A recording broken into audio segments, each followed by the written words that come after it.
Mumtaz Leads experience. And the price? Well, we're better value than ever before. Mumtaz Leads, Chadwick Street, Leeds, LS10 1PJ. Call 0113 242 4211. Free car parking available. कोई रत्तियां कमीज़ानी लमाना मारे मामा मिठियां में चीज़ानी। मेरा नाम मुकद्दस है और court मेरा घर है और ये मेरे लिए किसी जन्नत से कम नहीं। हमारे भी कुछ ख्वाब हैं जिनकी ताबीर को हमें पाना है। आइए इन बच्चों के ताबनाक मुस्तकबिल के लिए अपना हिस्सा डालिए। अपनी ज़कात, सदकात, खैरात और इमदाद कोर्ट को दीजिए। UK number 0300 123 7774. Website court.org.uk. Almarad Tiles. With over 70 stores nationwide, we are now open in Peterborough. Up to 50% discount offers now on. Largest selection of tiles. Full bathroom suites from only £189. Paint, LED lighting, laminate flooring from only £7.99. Over 1,000 designs of wallpaper in stock.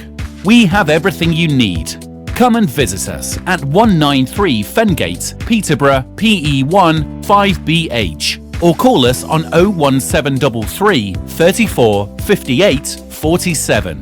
Almarad Tiles, now open.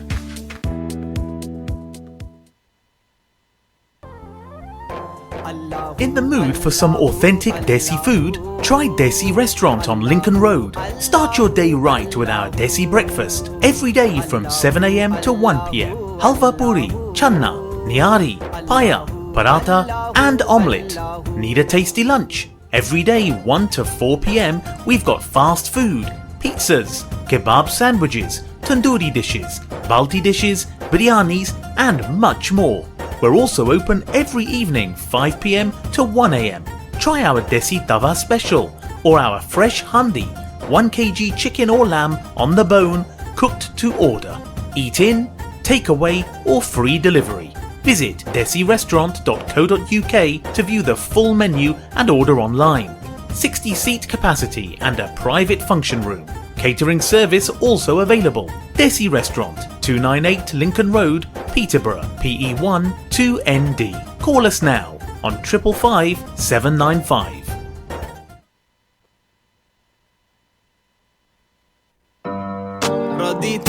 Broadcasting 24 hours a day, 365 days a year. This is Salam Radio. Assalamu alaikum. This is your very own Dr. Shabina Asad Qayyum for Salam Radio 106.2 FM.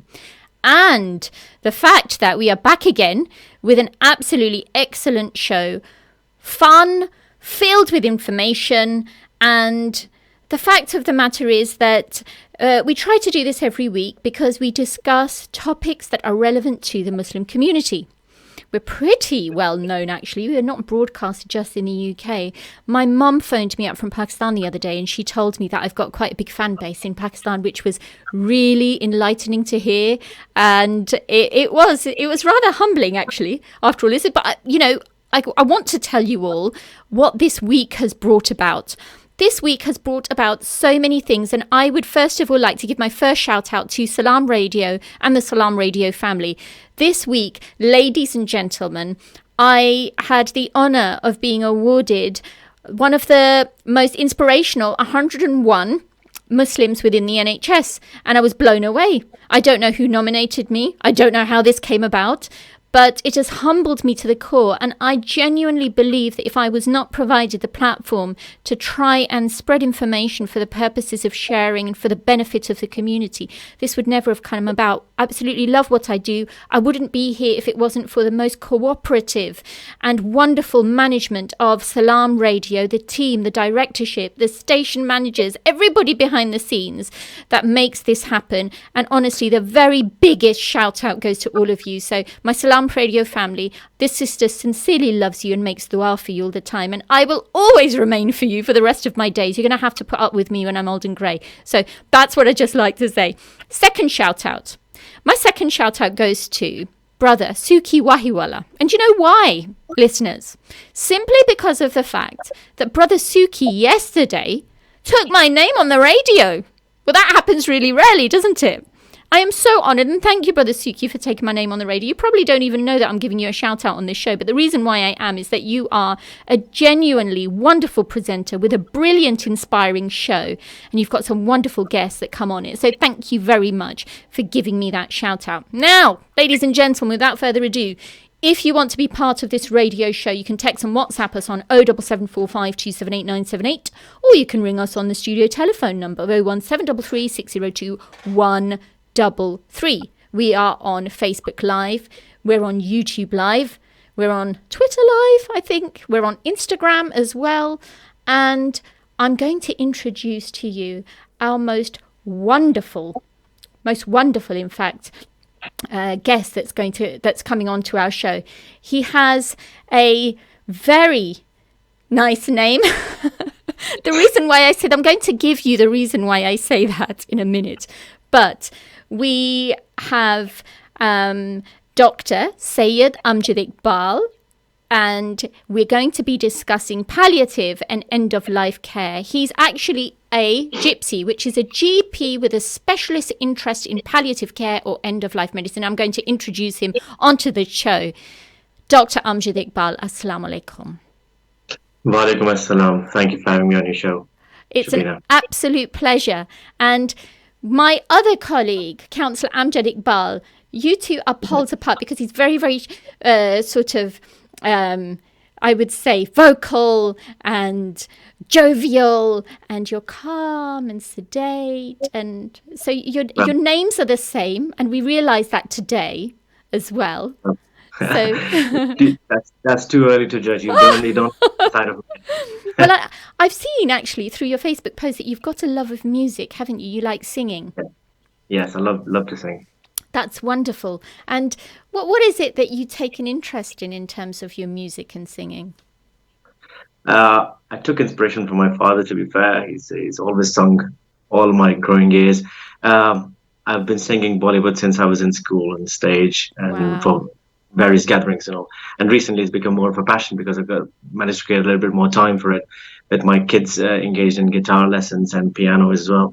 I'm managing to make some videos and trying to gain some confidence, just learning along the way, nothing professional. Yeah. I think that singing is so good. We were saying this on the telephone the other day, weren't we? Singing is so good for the soul. And it's actually been used in some dementia patients as well because of the happiness that it brings, and it sort of releases those endorphins, the happy hormones, as they were. So I think that it's wonderful that you sing, and I've seen some of your videos, and literally, you know, when you're scrolling down your Facebook post, it stops, and it was wonderful because I actually mistook you for my colleague, Councillor Amjad Iqbal, and I was bravo, it was wonderful. And I was quite taken aback at how he could sing. he sent a laughing emoji on my name as well. Yes, that's right. Well, actually, I've heard him sing. He sings very well too. So maybe you two could get together and create some type of a duo. More than happy to do anything. And our station manager, Sister Michelle, says, wow, you're a singer like her. So she obviously, you could make up a trio or a band or something, couldn't you? Wow, lots of options, huh? Yes, lots of options. Yes, see what the future beholds. So, Amjad, I'd like to ask you, palliative and end-of-life care. I'd like you to give me the reason why you actually chose this as a specialist interest. I'll tell you why I'm saying what I'm saying, but could you tell our listeners what actually drove you to become a doctor with a specialist interest in end-of-life or palliative care? Very long journey, very difficult to summarize in a few words, but I came with the passion to become an oncologist in this country from Pakistan. I graduated from the same college as you did. Ending up doing a bit of palliative care overlap in my SHO years, at which point initially palliative care for me was all about end of life. There was a word they used to use, TLC, in the notes. TLC, best supportive care, and basically all that meant was not for active care. Those patients were sort of, not highlighted as the most, important thing to look after and things. It almost seemed like you're withdrawing everything from them. Didn't have much insight into it till I did that job in the Royal Marsden. It was 2007. When I actually got to do some ward rounds and shadow the consultants over there, and I really realized how amazingly deep the field is and how much of a doctor you are with the oath, with the Hippocratic oath you got, Yes. how much you can actually apply into this particular field in which you are so deeply connected to somebody in their such vulnerable phases of their life. That led me and inspired me to go ahead after I became a GP to work for a hospice voluntarily initially. I did a few shadow sessions, and they actually saw my spirit and they actually employed me as a hospice practitioner and Wow. gave me a bit of training. That was so amazing. All of that year in a local Kirkwood hospice in Huddersfield, it just broadened my mind to various possibilities. Mm. Naturally, I worked in oncology and learned communication skills for the Royal College degree exams as well. I just found myself naturally blending in and Yeah. just starting more responsibility as a GP as well, with the gold standards framework and being in charge of the palliative care register. Slowly, steadily, I just became known to be the palliative care doctor in the area amongst all my friends and GP colleagues. Yeah. And thankfully, my trainer, he awarded me with a special interest, if you want to call it a title. Hmm. Uh, I've managed to pass an extra exam, and that is the European Certificate in Essentials of Palliative Care, which involves some exams and vivas as well. And I'm in the process of doing a master's degree in end of life care. I'm 15 credits short of my diploma, and I'm Wow. pursuing. Well, really, it makes me feel who I am and give out my best, Yeah. um, which made me a special interest GP in palliative care because I can be completely myself in my job. Yes. And you know, I'm so inspired just looking at your video right now because I can see that you speak from the heart. And that's so important, isn't it? When you relate to your patients, that Yeah. quality of empathy and understanding. It's such a delicate and what I would say vulnerable, emotionally vulnerable time in a family and in an individual's life. And the reason why I asked you about your background, and first of all, congratulations on accumulating so many accolades in this area. It is truly humbling and praiseworthy. And I really admire you for what you have achieved because the service that you do to these people, to these patients and to these families is next to none. And I actually I didn't actually go on maternity leave. I've got 4 kids, so it's difficult to remember when I was actually free in my life. But I remember doing my GP training and receiving a letter towards the 3rd year of my training that said that I was going to have a slot in palliative care for 6 months. And I thought, okay. I did not know what it was about at all. And I was based at the Cransley Hospice in Kettering. And my husband had just gone to, he'd literally just gone to Australia for his fellowship. So it was the furthest place that you could ever go. And at the time, I was 7 months pregnant, expecting our 4th. And I walked in, and it was a completely different atmosphere. Palliative care wards are completely different to any other wards in the hospital that you know or that you can comprehend. And over those 6 months, I grew as a human being and as an individual and understood what the value and importance of expressing that compassion and empathy was to patients. And I must say, I found it incredibly difficult at first. I, to a degree, even now, find it extremely difficult when I see patients passing away. I have to be open about that. I think all of us have a human element. But to be able to master the ability to provide comfort at a time when a patient is taking their last breath is also a quality that very little people have, because you confer that emotion to the family members to try and make them feel at ease, the patient at peace. And there were many times during my palliative care placement, and I was saying it in a few shows a couple of weeks ago, that there were patients who I shared it. Actually, no, the reason why I say it, I was actually asked to go on to BBC Radio Cambridgeshire to describe one of my experiences of a man who was inside, actually it was a woman who was inside a hospice, and she was one of my patients, and it was snowing in winter, I remember, And I was very heavily pregnant, and I wheeled her to the window. And when she saw the snow fall, this look of magic just came on her face, and she was smiling and her face lit up. And she looked at me, and she really slowly but very gently touched my tummy. And she looked at me and she said, "I'll remember you." And I looked at her and I said, "I'll remember you too."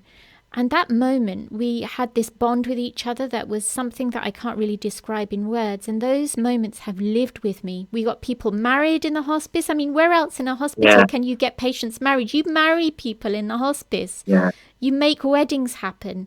And people come together. And, you know, the biggest thing that I realized was that death is seen very differently within our ethnic minority communities, but in some of the Caucasian communities, areas like palliative care are geared up to try and deliver care to the extent that they try to pacify your emotional pain, so that you realize that you are trying to celebrate an individual's life rather than mourn their passing, isn't it?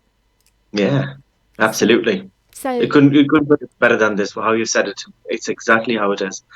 So it's emotive, and I you know, it's hard because sometimes you form a bond with these patients, and the next day you will go and you will see that they are no more. How does that make you feel? It makes me humble. It makes me thankful for my health. It makes me thankful for having a family, you know, people to go back to. It just makes me very, very humble, and realize that what life actually is and how quickly it can just go away in blink of an eye. It does give me the strength as well that I was there in the last moments. I was there to make a difference. What I said, every word counted for the family, for the patient. It makes a massive impact, everything you say and everything. And in places like these, from a doctor's perspective, they really polish your communication skills, because every word has to be measured up for what's said to a person. Everything at the end is heavier. Everything has got more weight. Any hope given has to be very carefully measured. You know, not just how long do you have to live, what do I expect, this and that. You have to be very meticulous in advising, and often staying quiet is also an active skill in a palliative care setup. Yeah, you're absolutely right. And I can see the emotion flowing through this conversation. What I wanted to ask you, Dr. Iqbal, was that with regards to our ethnic minority communities, and I've dealt with lots of patients, as you have as well as a GP in the community. And actually, the reason why I wanted one of these shows, when we were talking amongst ourselves, it sort of came up and sort of lit up like a light bulb in my mind that why don't we have a show about palliative care? And you were so kind to come and give your time. Was that I wanted to ask, what is it that in terms of our sort of Asian communities and ethnic minority communities, there are lots of difficulties often faced with bringing a palliative or end-of-life care patient home and taking care of their needs. Can you elaborate for our listeners a little bit of the difficulties that are faced by such patients, please? Absolutely, it'll be a pleasure to do so. It's a very big question you've asked, and it's a very broad answer I can give. And due to time restrictions, I'll try my best. I'm no specialist, but I'll only reflect through experience at the hospice as a practitioner and as a GP in the community. Look, being an Asian myself, there's two ways of looking at it. You will find patients and their families who are extremely religious. You'll find people who are actually not very religious, and they suddenly embrace religion towards the end when they see that the end is nearing. And they suddenly become very religious, which you can highlight as a spiritual need. Because you've mentioned specific subcategory of Asian minorities, there's a lot of things which you need to think about, and in terms of your common observation. One, the way we see things are we like to care for our parents. Now, sitting abroad here, and my parents are back home in Pakistan, you're always aware, there's always this pain inside your heart. I wish I was there. I could do the normal day-to-day chores. I could take my dad to the mosque and all those things. You want to be there. You want to care for them till the very end. Now, that is a bit of a pressurized situation, because in situations of end-of-life care where the needs are really specialized, where sometimes hospice is really the best place to be in terms of comfort and care, there's that added pressure being being an Asian Muslim, for example, that, about the society, how would they feel? How would my uncles feel? My aunties feel? My siblings, that I'm the brother and I'm the elder person in the house. Why am I not being able to meet the needs of a parent if they were in that situation? So there's that pressure.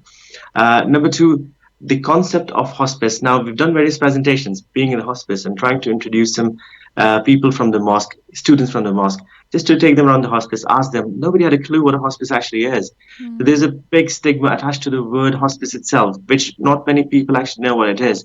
They just think it's a place to go and to die, and essentially a place where just only end of life scenarios are dealt with. Although the hospice encompasses lots of chronic disease load, with the expanding medical technology and the length of time people survive in the chronic disease load, people survive in the illnesses for longer. So hospice need is increasing, hospice care is increasing, and the awareness is quite less. So that's another challenge for our community, to raise awareness in terms of letting people know what actually a hospice is. It's not something you're going to dump your relatives into so that they can spend the rest of their lives in there and die with dignity somehow. So if you're trying to spread this message as a whole, leaflets, if you stick a leaflet in your wards, in your GP practice, in the mosque, nobody reads leaflets. It's an active effort which needs to be undertaken by most likely the our imams of the mosque, or even if somebody like me goes to the mosque, I can do a small 5-minute flash presentation, just telling about the hospice, what we do, and how we raise funds, and just to create that kind of awareness. Number three, Asian families are big families, and when somebody's poorly, you see how much. I don't know. Did you mention this? Somebody else mentioned. But when somebody's poorly, they bring lots of food in their house, and everybody wants to come and see you. Yes, and that's right. Often you see a big crowd. How feasible is it in a hospice setting and to allow a large, for example, 20 people coming to see you at the same time? There's visiting hours, there's pressure, there's privacy reasons. They want to say a prayer, they want to recite something in front of the patient, and there's like 4 other people in the ward. How feasible that is for them? People need to know that there's side rooms and stuff, and there is that capability to accommodate a person, and they don't really need to be home. And it's more about a patient's convenience rather than a family's convenience, that they have to travel all the way. Hospices are ideally, I don't know about the hospice you worked in, but they're ideally located away in the outskirts of cities to avoid the hustle and bustle of the place. And it should be nice. And, like the lady you mentioned, she was watching the snow. Yeah. It was a nice, scenic place. How convenient it is for the families to come and visit them. The geographic locations really matter. Number 4, language barrier. Now, that's a big one as well, because I'll give you a small example there. Being able to speak Urdu, Punjabi, I've tried to translate now and then for a patient in a hospice scenario. It's not ideal. It's quite effective, and it also creates a stronger bond between me and the patient per se. But I'm not the consultant leading the ward round, for example. The language barrier needs to be overcome. I don't know how and what to suggest really in terms of, I don't know, do hospices need to employ people of different ethnicities for this purpose, or is an interpreter? How feasible and how quickly is an interpreter available in these scenarios to deal with an Asian patient, for example? So there's multiple things I've mentioned here. It's getting a bit jumbled up, but just to summarize, is the stigma. There's a question of culture. There's a question of culture as to how would I feel and how am I being looked at, and that question of being judged. Can I not look after my child? Can I look after my parent? That's one pressure in terms of an Asian minority. Language pressure, I already told you, and the geographical location of the place, how feasible for traveling. That's a good point as well. I can keep creating more and more loops in this. Do you want to ask something specific in this? Yeah. So, for example, I'm going to go through. We're obviously coming up at about 26 minutes past 7. We'll go into a break. However, we've still got some time. So, for example, let's take the aspect of pain. A lot of people ask me, how painful is pain deemed to be at the end of life, so that they're prepared for it? It's the thing where families feel helpless, don't they? Yes. And usually a syringe driver is set up. A syringe driver, if you'd like to explain what a syringe driver is to our listeners, because it's a very simple show for information sharing purposes, and why pain sets in and what we can do to address that pain, and what families can do as well in terms of making the patient feel at ease with their pain. Good question. Actually, two questions you've just asked me. Yeah. Very complex topic towards the end. We can spend days just on understanding pain, because it composes of physical pain, mental pain, spiritual pain, the pain of the pressure of trying to get things done before you die. For example, you need to sell your house, get your daughter married. There's so much that contributes to a person's pain. So pain is multifactorial. Pain is such a broad spectrum, it's hard to explain. But with those few words, with physical, mental, and spiritual, we can just define that pain. And now you're talking about pain management. Pain management why is it complex? Because it depends on the type of suffering the person has got. I don't want to specifically go into cancer itself, but cancer is the commonest scenario where we deal with in end-of-life situations. Whereas palliative care does encompass people with ongoing treatments for curative medical ailments as well. When you're talking about pain, if you're talking pain modalities, what a person can tolerate towards the end orally, through the mouth, if they can't do that, what other options are available. The concept of pain patches, there's a lot of science around what kind of patches, what formulation, what brand, and how the dose are adjusted. For example, if you take X number of tablets per day of opioids, if you switch that to a pain patch, what dose does that calculate? There's a whole science to it, and it's fantastic, fascinating, and it's very complicated, and it's lovely when you get to understand it. But then coming to the syringe driver, which is a good question, because there's a lot of misconception on syringe drivers. Syringe driver is a machine which delivers at a certain rate a medication under the skin through a plastic tube at a certain rate. It's usually set up when symptoms are needing a lot of intervention. Say, for example, you need pain relief constantly every few hours, and you can't, and you'll be taking certain amount of oral medications, and there's been a number of injections being given to you. You calculate that over 24 hours requirement, and a person is deteriorating. You need to calculate how much. So you sum up all of that, what they were taking, and with a slight tweak above their requirement, put a certain rate of constant delivery of that medicine, which is helping the pain under the skin, to be given continuously. Now, it does not mean that that device is used, that this person is literally on the verge of death. Syringe drivers can be used for a long time. They can be used in the community. There's trained staff to use the syringe drivers. There's a whole science to what can go in, what mixes in, which drugs can be given together, which drugs cannot be given together, which clash, and then there needs to be two syringe drivers in certain scenarios. But the concept of syringe driver is to be able to provide that medicine of analgesia, of pain relief, in a hospice setting, at home. Patient wants to, for example, if you're talking about caring for them towards the end at home, which is mostly preferable and the choice adopted by people of our community. Syringe drivers are monitored by specialist nurses in the community who can go to your house, adjust the dosage, adjust the timings, and be able to sort things out for you at home. That's wonderful. And you finished that on such a perfect note, because we've just come to a break. You've got a watch in front of. That's amazing. You're an expert. So yeah, absolutely. Oh, wonderful. That's so wonderful of you. Now, we will come back after the break, where we'll be talking a little bit about the other symptoms and sort of, the religious aspect, probably a little bit. But it was wonderful. So keep tuned, Dr. Iqbal, and we'll see you, hopefully, inshallah, after the break. Thank you.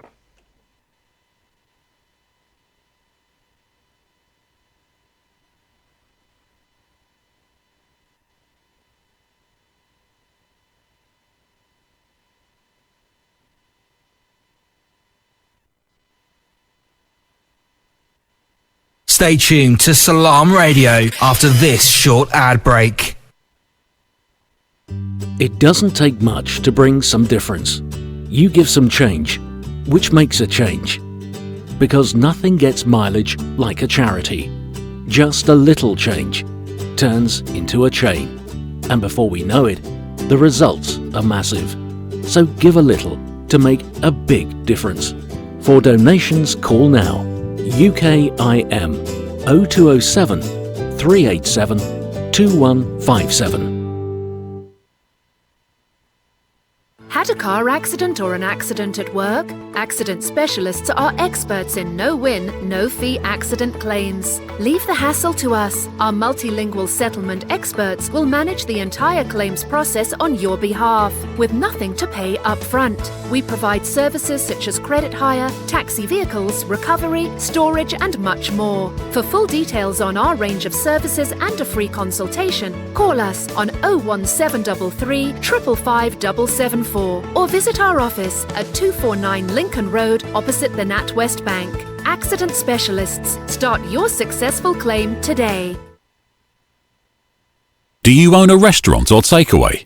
Cater Fair is an expert supplier of new and used commercial catering equipment.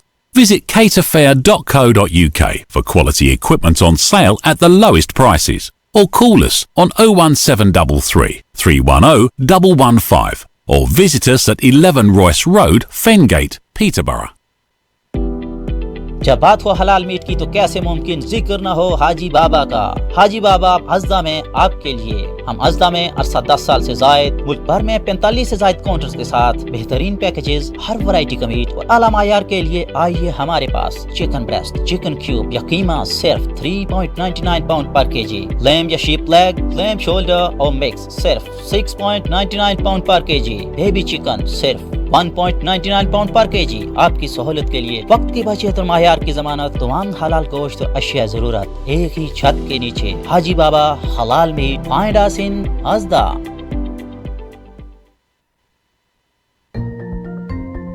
Assalamu alaikum, Dr Shabina here.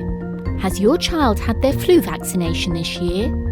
All primary school-aged children are entitled to the flu vaccine in their schools, helping to protect you and all the family against flu, which can make vulnerable people very ill.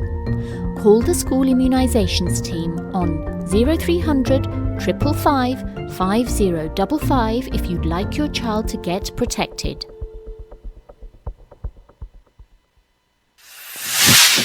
Assalamu alaikum wa rahmatullah.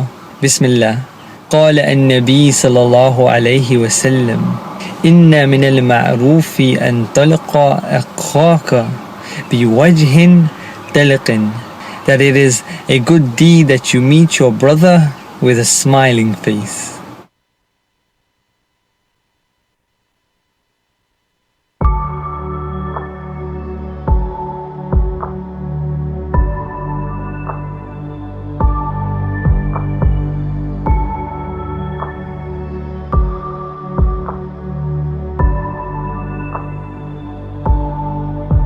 She's the love of my life, does everything with a smile. She's my mother, my sweet mother. She can take the pain away with just one look. That's my mother, my sweet mother. Peterborough's community radio station, Salam Radio, 106.2 FM. Assalamu alaikum. Welcome back to the Body Health and Mind Show with Dr Shabina Asad-Qiyum and Dr Syed Amjad Iqbal, where we have had the other counsellor Amjad Iqbal, who's given us the thumbs up, which means he obviously approves of the show. And we also have one of my most regular listeners. I would say he's such an asset to the programme because he listens on a weekly basis. Mr Munir Ahmed, all the way from Leeds, who listens to this. And we have other people that have joined, so thank you very much for coming on board and supporting the show, everybody. It's such an important thing to talk about and it's very informative, so thank you for that. And we were just saying, Sister Michelle, the station manager, and I, that we can really feel this empathy and the compassion coming out in terms of how you've educated about pain relief, etc. Now, some questions that I've had throughout the break that I'd like to share with you, please, Dr. Iqbal, is that I've had questions from patients saying that sometimes the challenges that we face in the community with taking care of our relatives are that we rely on a district nurse or an out-of-hours doctor to come. Sometimes the patient is in distress and it takes a long while before somebody comes, and we don't like to see that suffering. What would you suggest in such a scenario?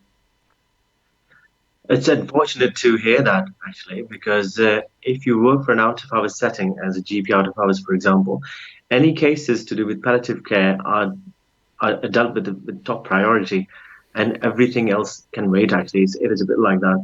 Usually, the care plan is so robust that those scenarios shouldn't really arise, but unfortunately, they do sometimes arise. Um, the system has to be looked at how to overcome this situation in the first place. I think meticulous planning by your but in hours by your GP and the specialist nurses, if they've got a meticulous plan in place for analgesia, these things should not happen. However, I must remind you that the pain in an end of life situation, palliative care setting, is a progressive, unpredictable pain. What is contributing to it? Did the person move in an odd way? Are the bowels causing those problems? Is constipation causing that problem? Is being depressed causing the problem? Now, people shout for help at various degrees of pain and discomfort and agitation, and it's an evolving situation. So it's a constant challenge. That's why the initial plan, when it's made, an advanced care planning, as we call it, if that's robust, the situation shouldn't really arise. The question is more about system, actually, and service provision, which our brother or sister has raised. I can assure you that, as far as I know, in the out-of-hours setting, being on call for the hospice, for example, we have the hospice line ready all the time for advice, guidance, and for support, what needs to be done. There's an ambulance service for a hospice as well, separate ambulance service for palliative care patients in particular in this country. The out-of-hours service, I can assure you, having worked in out-of-hours plenty of times, all palliative care scenarios are dealt with utmost urgency, and they are the first thing to be addressed. If it's really busy, it's really busy. But I can only say if I was in that situation myself, I would probably say the same, even if I knew that the system is tight and it might be busy, there might be weather restrictions. If my relative is going through it, I'd feel the pain. I'd feel exactly the same as you feel. And we can only keep thriving towards trying to build a better system. Yes, you're absolutely right. And I think it's so right. And I honestly think that GPs play such an important role. And the reason why I want to give you that example is that we have what we call a GSF list, which is discussed on a monthly basis. And any developments about any patients that are end of life are on that list. And we have the Macmillan nurses there, we have ourselves as GPs, we have the district nurses there, and they usually articulate that so-and-so patient's got a problem with pain, we went to see them on so-and-so date, this is what was happening to them, and we would then put something in place. And we also have the ability whereby the district nurses or the Macmillan nurses are able to call us, whichever GP is on call, and we know and understand that if so-and-so patient who is an end-of-life patient need to be seen to the very same day. And you can be hopeful that your intervention as a GP means that whatever treatment you give, whatever you're trying to address, will give that patient at least an amount of respite so that the relatives don't see themselves in trouble out of hours, because that could be another completely different ball game. So it's so important. I completely agree with you. As far as we were in the hospice, we used to have not ward rounds, but we would have what we call these huddles every morning, whereby the Macmillan nurses would talk to us about the patients in the community that could potentially be seen to come into the hospice. So the aspect of pain that you talk about and addressing mitigating factors as well is so important. Just before I move on, we've got a spate of comments that have come through by people that you may probably know. We have a Zahra Javed and an Iram Jahangir and a Bushra Fahim, who are saying, we're proud of you, Bhai, Zahra Javed says. And Iram Jahangir, same. And so good to see you. And Bushra Fahim, very happy to see you. So, Assalamu alaikum, all three of you. I'm so delighted that you could come onto the show and see that Dr. Iqbal here is on Salam Radio and given us his valuable time. And well, he was famous before because of his other qualities, but has become even more famous now. So it's wonderful to have you all on board. So thank you very much. And we hope you're enjoying the show. And obviously, we're benefiting from the expertise that Dr. Iqbal is able to convey to everybody. Now, when we talk a little bit about other things, so for example, I see an end-of-life patient in the community. They're finding it difficult to breathe. And we're very lucky over here. I don't know what it's like in other parts of the country, but we have a ready-made chart that tells us that if the patient's in pain, these are the things that you can prescribe at this dose, and this is what you need to do. And the maximum dose is this in 24 hours so that you don't make any mistake, obviously, because these are controlled drugs. And if vomiting happens, you can give this. If secretions are being secreted, you can give this. And one thing that I've learned is that there's a very fine line between ascertaining a patient who has difficulty breathing and whether that is due because of a chest infection or secretions. Yeah. And or anxiety. Anxiety. And Yeah. I recently saw this scenario a couple of weeks ago and thought the patient had been given antibiotics, etc., but actually they increased the dose of their glycopyrronium and they felt much better within 24 hours and were up and about and talking. So what are your views with regards to secretion? How would we address that within the palliative care setting at home, etc.? Do we sit the patient up? That's another question that has just come through. How do we address this without having the increase in that glycopyrronium until somebody gets there to do that? Okay, shortness of breath is multifactorial again.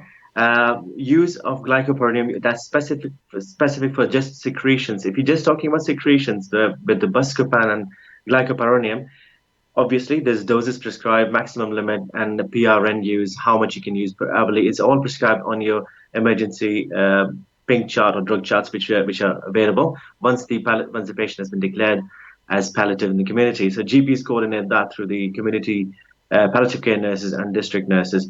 So that's already there. But how do you address from a family perspective, the part two of your question? Sitting somebody up, it depends really. What is it that's making them, have they got pleural effusion? Have they got an infection? Or is it just upper respiratory secretions?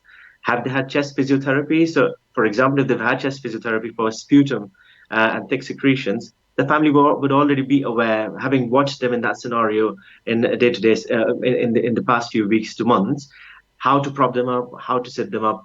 There's also a concept of fan on the face, which really helps with breathing because it stimulates the respiratory center. Wow. That there's lots of data available by this trigeminal ganglion stimulation through just fan on the face.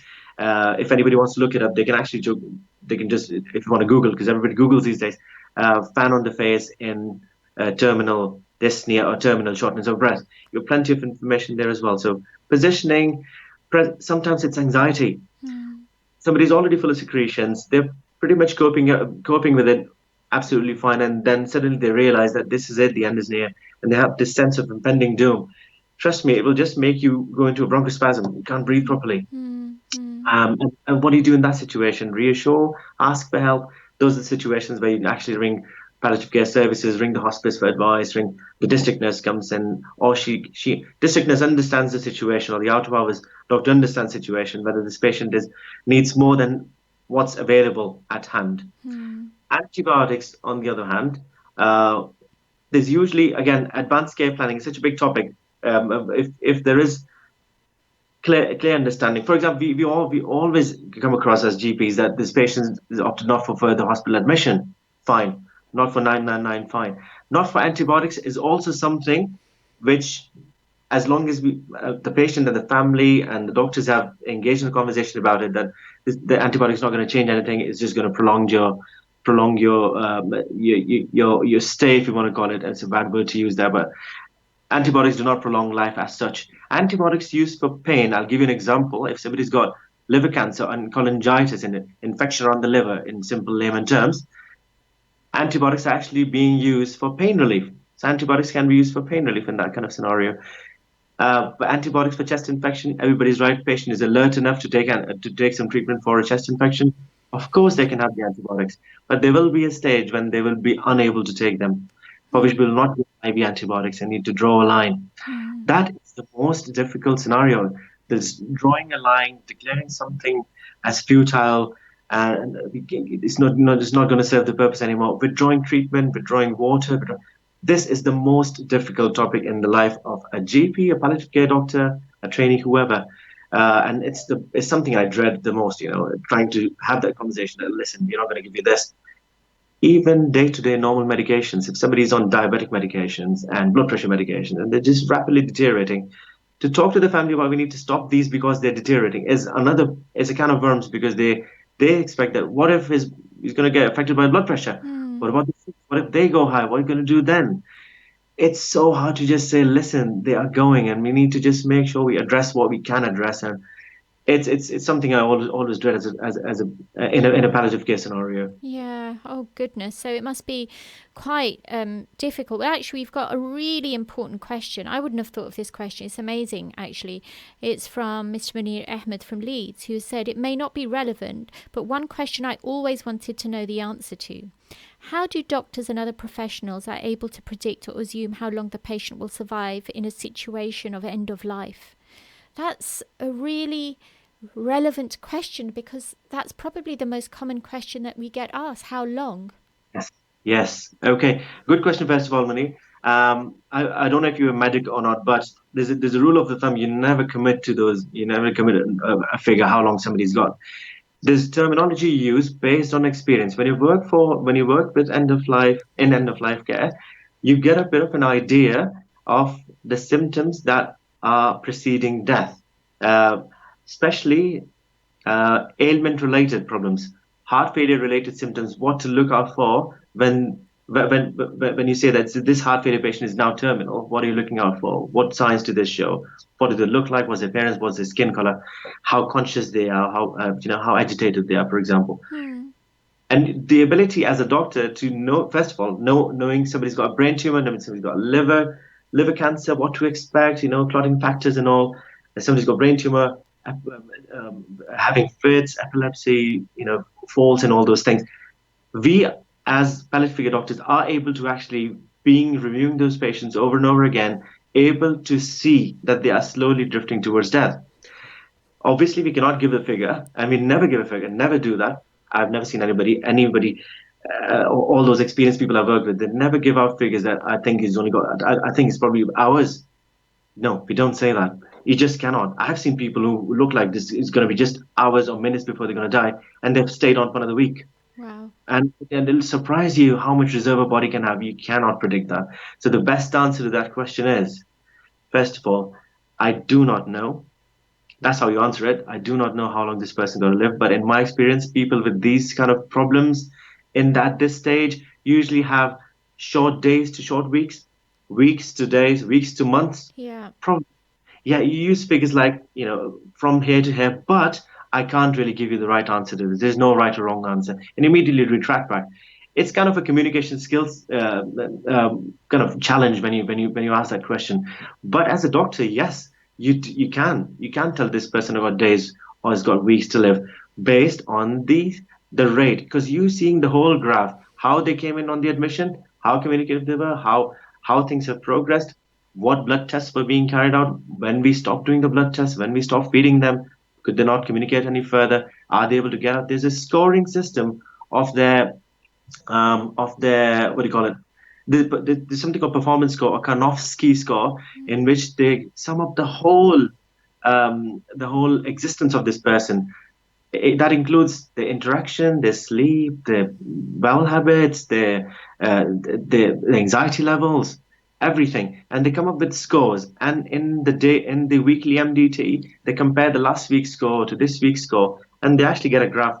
This person is definitely dying. And then there's immediate signs of death, which anybody can tell, which is decreased level of consciousness, and you just know it's near. And even then, you don't commit to a time scale. You just say, I cannot predict it. It could be hours, it could be days. When somebody's imminently dying, you always go for the safest option, the safest words. It's such a difficult topic to talk about, actually. I always find it really difficult, even though thinking that in our profession we should be used to it. But it's not about being used to things. It's about gauging things individually. And I've just had Mr. Munir Ahmed just said, Dr. Iqbal, you're very professional, sir, putting the information across in such a simple way. Thank you ever so much for that wonderful comment, Munir. And I have another question here by a sister South of Essen. How do you or people working in palliative care cope? Cope. honestly, being exposed to patients who are this poorly and are so close to death. I would really like you to answer that question first, and then I may follow with a few. I think you can answer this question well as well. Being a GP out there, how do we cope? Right. People think that if you work in a palliative care setup, it's a very distressing and depressing job. It's towards the end of life and it's all about vulnerability and depression. No. First of all, you need to develop this personality to work in a job like this, because you can't really bring all that stress home. You are the sponge yourself. You're out there to absorb things and be able to create some positivity out of it. It's a very different skill set. You need to have humor. When I was interviewed for my job at the hospice, one of the essential criteria was has a good sense of humor. I laughed at that. And working with these people, if you don't have humor, it will attack you. It will eventually bog you down big time.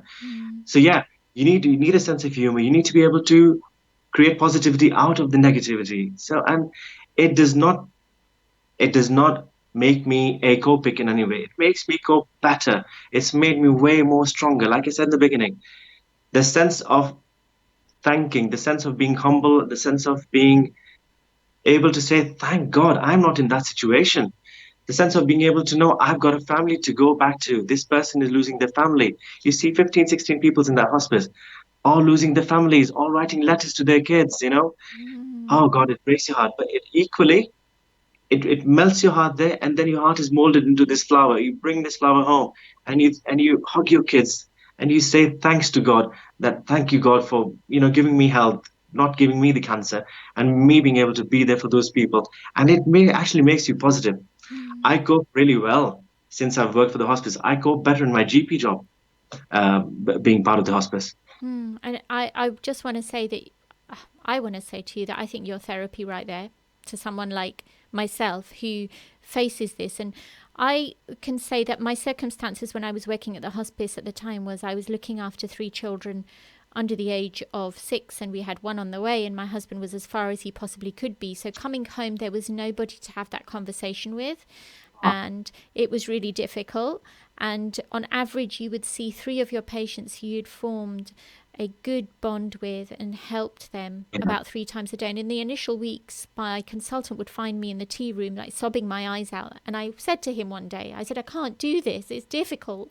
All I see is people that I can't do this. And it was funny because I would say to him, he said, well, what's the problem? And I would say, when someone passes away, I see somebody fading away, and yet within my tummy, I can feel a kick of our baby, thinking that is life. It was an incredible feeling, and I couldn't articulate it in words. However, what I learnt from it was, in answer to the sister's question, that I think that it humbled me about how fragile life is, and to channelize what I would see to be a situation where people were losing a loved one, to channelize that energy or whatever it was to try and make a difference in people's life. And that's what I've tried to do in my role as a GP, and obviously over here on Salam Radio. And it extends, you see, because then you get involved in charitable endeavors because you want to do more. You have the want, you spurred on to do something for society, the wider society.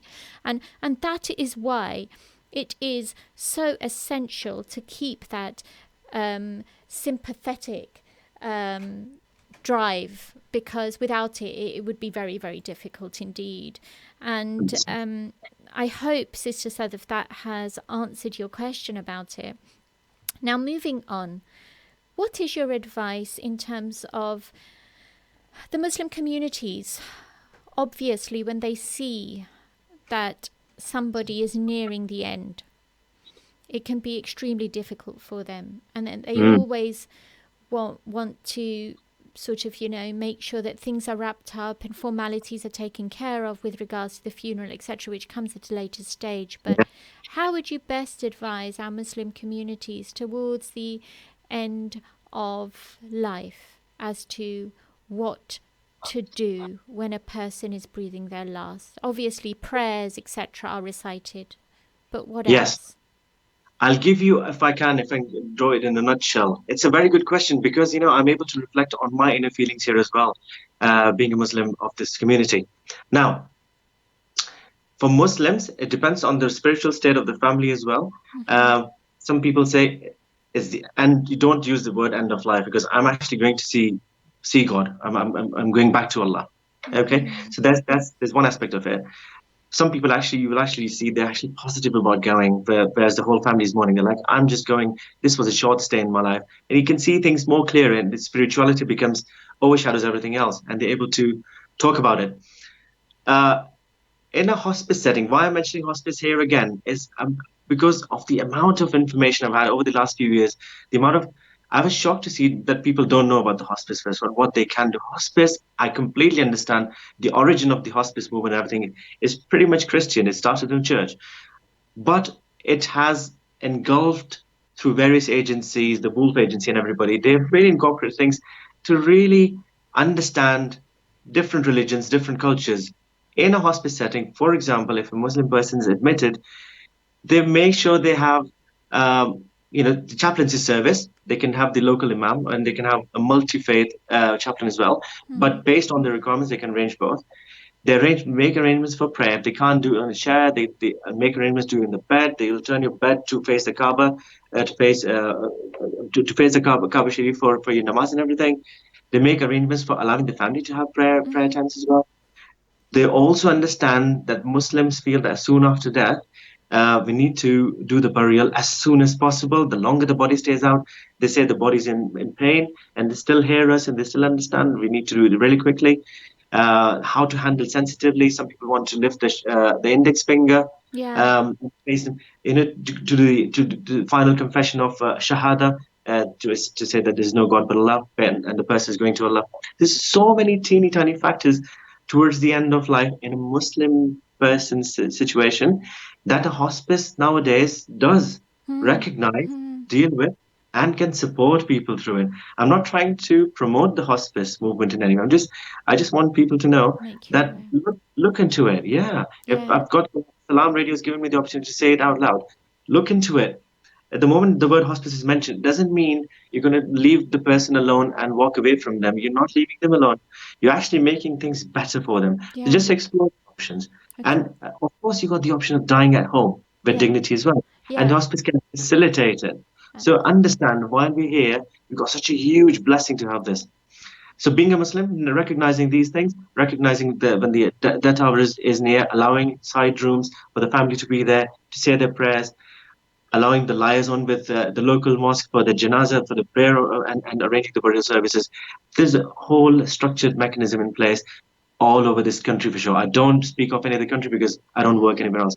I can only say that things are pretty much organized, very organized initially in the 60s and 70s in London by the East London Mosque, and there's a large Birmingham Mosque as well.